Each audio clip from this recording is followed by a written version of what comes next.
Michael Jackson 150 साल जीना चाहता था। किसी के साथ हाथ मिलाने से पहले दस्ताने पहनता था, लोगों के बीच में जाने से पहले मुंह पर मास्क लगाता था। उसकी देखरेख करने के लिए उसने अपने घर पर लगभग 12 डॉक्टर नियुक्त किए हुए थे, जो उसके सर के बाल से लेकर पांव के नाखून तक की जांच दिन प्रतिदिन किया करते थे। उसका खाना लेबोरेटरी में चेक होने के बाद उसे खिलाया जाता था।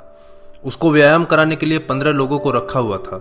माइकल जैक्सन अश्वेत था। उसने 1987 में प्लास्टिक सर्जरी करवाकर अपनी त्वचा को गोरा बनवा लिया था। अपने काले माँ बाप और काले दोस्तों को भी उसने छोड़ दिया। गोरा होने के बाद उसने गोरे माँ बाप को किराए पर लिया और अपने दोस्त भी गोरे बनाए।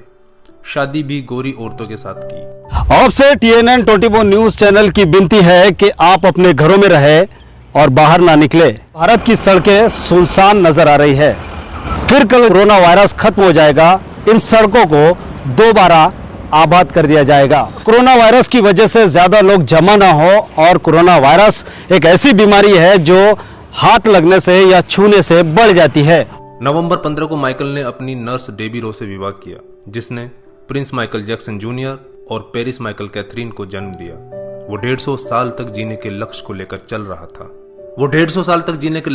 चल रहा था। हमेशा ऑक्सीजन वाले बेड पर सोता था। उसने अपने लिए अंगदान करने वाले डोनर भी तैयार कर रखे थे, जिन्हें वह खर्चा देता था, ताकि समय आने पर उसे किडनी, फेफड़े, आंखें, किसी भी शरीर के अंग की जरूरत पड़े तो वह उनको आकर दे दें। उसको लगता था कि पैसे और अपने रसूख की बदौलत मौत को भी चकमा दे सकता है, लेकिन वह गलत साबित हुआ। 25 जून 2009 को उसके दिल की धड़कन रुकने लगी। उसके घर पर 12 डॉक्टर्स की मौजूदगी में हालत काबू में नहीं आए। सारे शहर के डॉक्टर उसके घर पर जमा हो गए, वह भी उसे नहीं बचा पाए। उसने 25 साल तक बिना डॉक्टर से पूछे कुछ नहीं खाया था। अंत समय में उसकी हालत बहुत खराब हो गई थी। 50 साल तक आते आते वह पतन के करीब पहुंच गया था, और जून 25, 2009 को वह इस दुनिया से चला गया। जिसने अपने लिए 150 साल जीने के इंतजाम कर रखे थे, उसका इंतजाम धरा का धरा रह गया दोस्तों। जब उसकी बॉडी को पोस्टमार्टम हुआ तो डॉक्टर ने बताया कि उसका शरीर हड्डियों का ढांचा बन चुका था। उसका सिर गंजा था, उसकी पसलियां, कंधे, हड्डियां टूट चुके थे। उसके शरीर पर अनगिनत सुई के निशान थे। प्लास्टिक सर्जरी के कारण होने वाले दर्द से छुटकारा पाने के लिए एंटीबायोटिक वाले दर्जनों इंजेक्शन उसे दिन में लेने पड़ते थे। माइकल जैक्सन की अंतिम यात्रा को लगभग 2.5 अरब लोगों ने लाइव देखा था। यह अब तक की सबसे ज्यादा देखी जाने वाली लाइव ब्रॉडकास्ट है। माइकल जैक्सन की मृत्यु के दिन यानी 25 जून 2009 को 3:15 पर विकिपीडिया, ट्विटर और इंस्टा मैसेंजर सभी क्रैश हो गए थे। उसकी मौत की खबर का पता चलते ही गूगल पर 8 लाख लोगों ने माइकल जैक्सन को सर्च किया।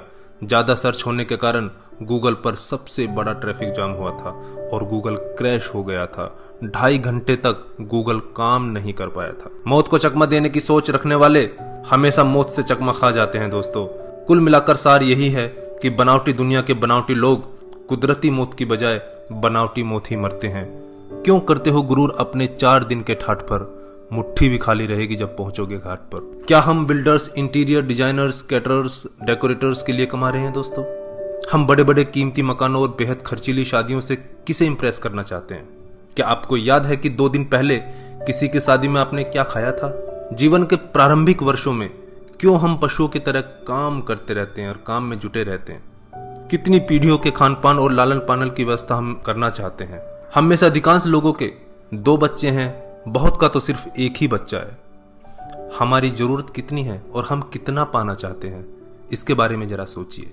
क्या हमारी अगली पीढ़ी कमाने में सक्षम नहीं है, जो हम उनके लिए ज्यादा से ज्यादा सेविंग कर देना चाहते हैं?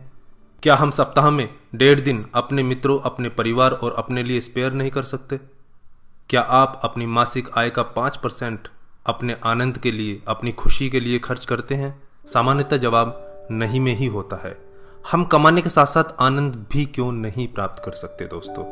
इससे पहले कि आप स्लिप डिस्क का शिकार हो जाएं, इससे पहले कि कोलेस्ट्रॉल आपके हार्ट को ब्लॉक कर दे, आनंद प्राप्ति के लिए समय निकालिए मेरे दोस्तों। हम किसी प्रॉपर्टी के मालिक नहीं होते, सिर्फ कुछ कागजातों, कुछ दस्तावेजों पर अस्थायी रूप से हमारा नाम लिखा होता है। अगर भगवान ऊपर है तो वो हमें देखकर हंसता होगा। वो सोचता होगा कि हम कैसी कैसी बातें करते हैं जब हम कहते हैं कि मैं इस जमीन के टुकड़े का मालिक हूं। किसी के भी बारे में उसके शानदार कपड़े और बढ़िया कार देखकर राय कायम मत कीजिए। हमारे महान गणित और विज्ञान के शिक्षक स्कूटर पर ही आया जाया करते थे। धनवान होना गलत बात नहीं है, लेकिन सिर्फ धनवान होना गलत है। आइए जिंदगी को पकड़ें इससे पहले कि जिंदगी हमको पकड़ ले। एक दिन हम सब जुदा हो जाएंगे, तब अपनी बातें, अपने सपने हम बहुत मिस करेंगे। दिन, महीने, साल गुजर जाएंगे, शायद कभी कोई संपर्क नहीं रहेगा। एक रोज हमारी बहुत पुरानी तस्वीर देखकर हमारे बच्चे हमसे पूछेंगे कि तस्वीर में ये दूसरे लोग कौन हैं? तब हम मुस्कुराकर अपने अदरस आंसुओं के साथ बड़े फक्र से कहेंगे, ये वो लोग हैं जिनके साथ मैंने अपने जीवन के बेहतरीन दिन गुजारे थे। मेरे दोस्तों, जीना सीखिए। धन्यवाद। जय हिंद।